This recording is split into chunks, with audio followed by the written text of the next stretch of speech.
Hey, it's Richard with Matthews Wealth Management. Here in the church, I didn't mention that in the last video. This is like the quickest I've thrown all this stuff together and set up here, and want to thank my church for letting me use this while we're starting renovations. Yay, exciting. But yeah, March 2023, we're going to cover M2SL and Fed balance sheet. So we'll dive right in. This looks familiar, right? This is the same thing I show every single time. But yeah, it looks the same. There's a little difference, if you can tell right there. So we'll zoom in. I like to do this just so y'all can get a sense of what the actual money supply was from 60 to 71, if you recall what happened there. And then just this, and oh my gosh, we have TARP bailouts, and that's terrible. And guys, that's COVID. Oh my gosh, like that's a curve. It shouldn't be that noticeable, so it's not a curve anymore. All right, zooming in to that little tail at the end of it here, we've got January from 2020, and you know I do that because that's pre-COVID. And then you have all this money printing that happened, and it's continued to happen, right? That's the unemployment benefits, PPP, stimulus, government spending, because you know they solve it, and it goes all the way up here, and it kind of peaks, kind of holds, kind of drops, and if you recall last time, it dropped and started to tail back up, but now it's dropped again. So that's a good thing, the way we see it. Let's talk about how it's dropped. Okay, so we have $21,062,500,000,000 floating around out there. You want to know why stuff's expensive? That's a lot of money chasing not much productivity. GDP's measured in this thing, so it takes away the whole meaning of it. But if we did a real GDP, inflation adjusted, productivity's down. Economics is not going so good. We feel it, right? But when you print all this stuff and the prices go up, GDP goes up. So good job, I guess. Not really. 1 month ago, we had 21,183,500,000,000. So we destroyed some currency. As you know, I am happy about that. That is how you cure inflation. That is how you bring prices back and kind of come along the idea of this definition of transitory. It's permanent, but still, we're trying to shrink this, right? And as a matter of fact, if we could shrink it, I guess, back down to 15 trillion, would that be good? It'd be better. But does that solve anything? I don't know. Why don't we come up with a reason why we have a money supply number where we do? GDP and population. It seems pretty simple, but then you can't manipulate the data. Then you can't get the policies you want. But yeah, we shrunk about 0.5% of our money supply in 1 month. So yay, very happy. Year to date since January, okay, well, less than 1%, but hey, that's progress. And I would actually say that's good. It actually went up.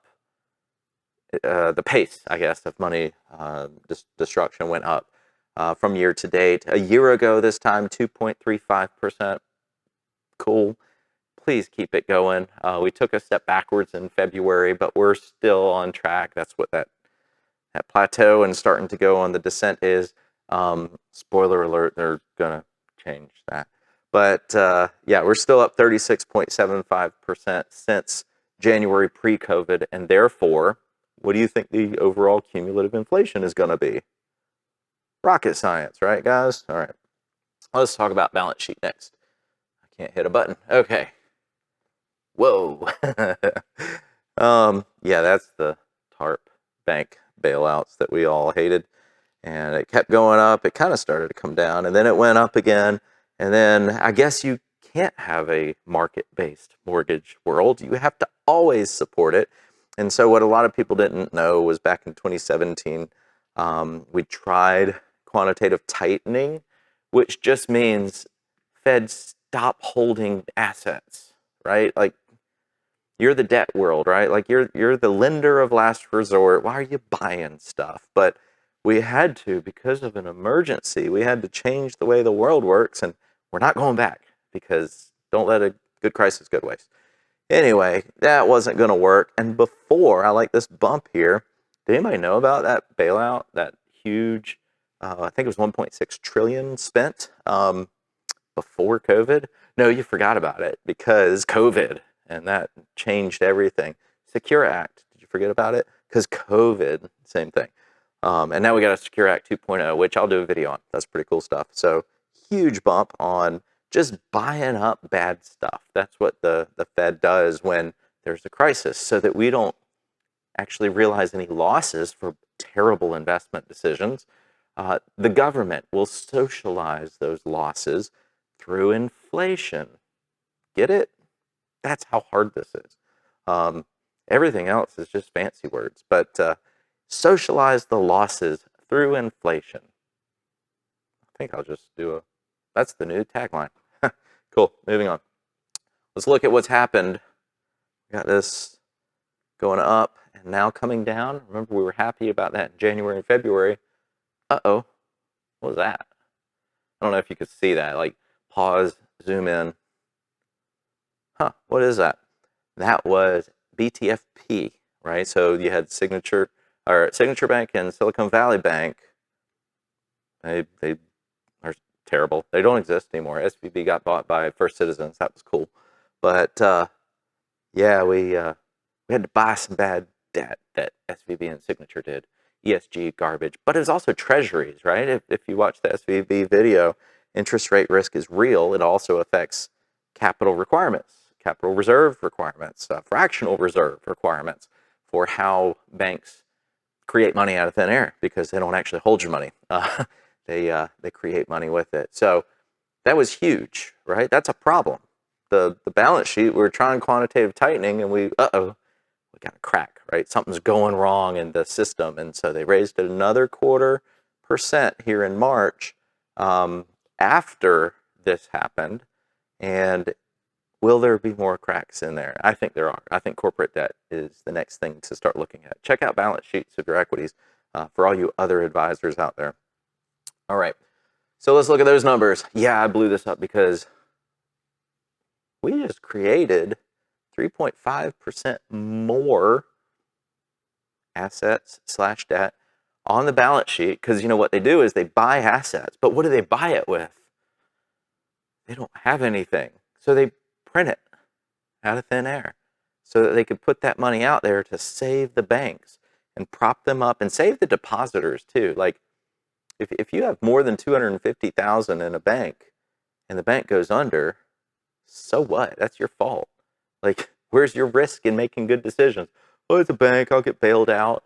That's the problem, guys. Like, this is moral hazard. This is a risk that we have allowed and actually encouraged to happen. Because if you can park your millions or billions of dollars at these banks that do stupid stuff with it, and then they go under, what, I got to pay for it?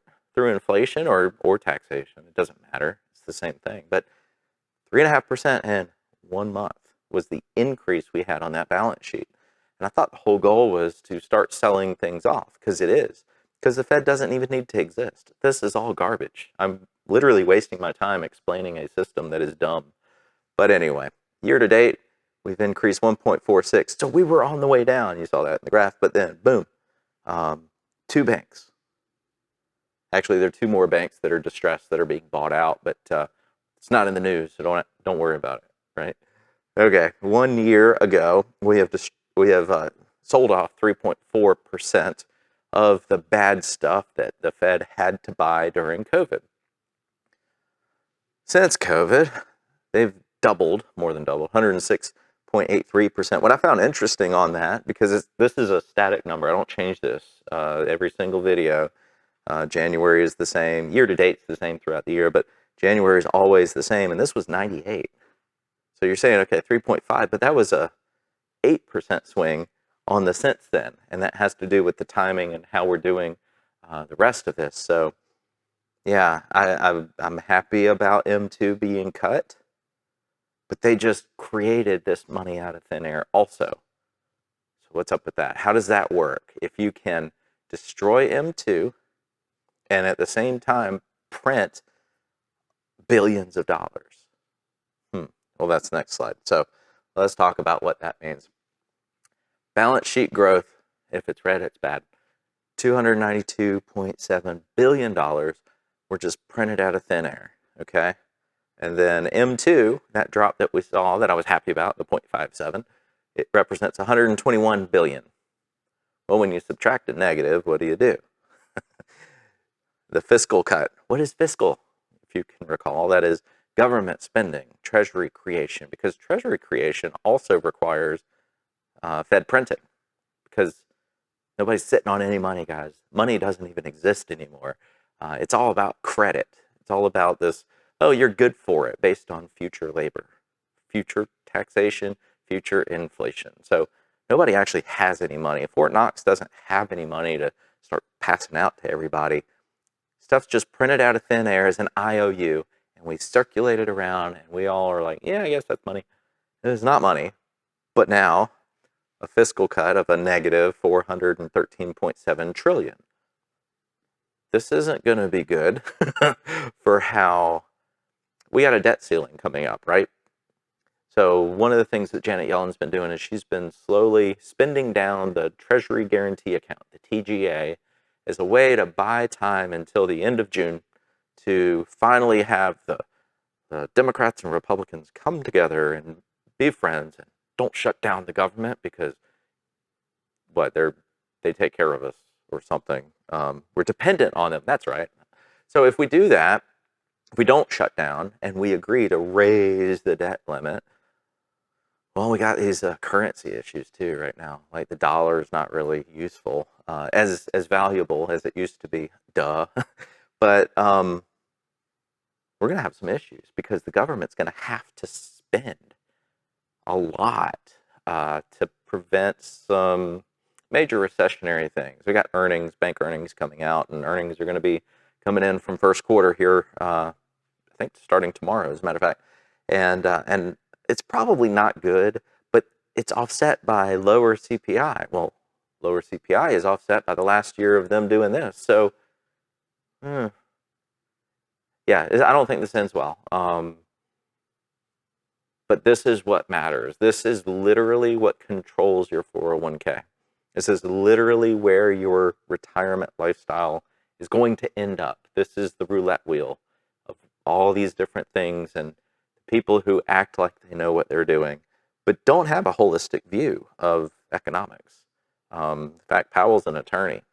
A lot of good studying attorneys do about economics and finance, but he's around economics and finance people who obviously want the best thing for you. Anyway, we'll just keep tracking it because there's not much that we can do about it, I don't think. As long as there's a Federal Reserve, that private bank gets to decide what's going to happen. And we sit around and we look at the market and we talk about greed and corruption and bad politics and CEOs and their golden parachutes. And ultimately, this was all done by one entity that you cannot see what they're doing, what they're talking about. In fact, you cannot FOIA Federal Reserve because they're not federal and they're not a reserve. They are a bank that is run privately by people that don't like you. So hopefully I didn't say too much right there, but that is the truth. And here's where we are in March of 2023. We will see you after April and after client meetings, because I know I'm not going to be able to do this during client meetings, but hopefully you're weathering the storm, and we'll see you next time.